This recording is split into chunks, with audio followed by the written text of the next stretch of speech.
সালাতের গুরুত্ব দিচ্ছেন, নামাজ ছেড়ে দিয়েছেন, তাদেরকে নবী মুহাম্মদ সাল্লাল্লাহু আলাইহি সাল্লাম ইন্না লিল্লাহি ওয়া ইন্না ইলাইহি রাজিউন লা ইলাহা ইল্লা আনতা সুবহানাকা লা ইলাহা ইল্লা আনতা সুবহানাকা ইন্নী কুনতু মিনাজ জালিমিন।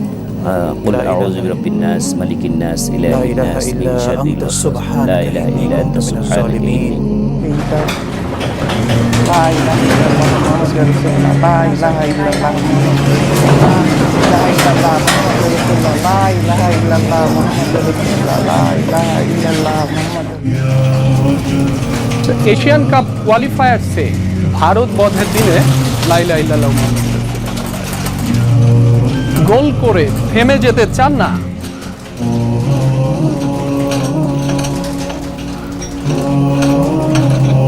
দর্শক, এই মুহূর্তে কিছুটা ভূমিকম্প অনুভূত হয়েছে, বড় আকারেরই হতে পারে, কয় মাত্রার ভূমিকম্প সেটি হয়তো কিছুক্ষণের মধ্যেই জানা যাবে। আশা করি সবাই সাবধানে থাকবেন, যে যেখানে আছেন নিরাপদে থাকবেন। সৃষ্টিকর্তার কাছে প্রার্থনা করছি সবাই নিরাপদে থাকুন।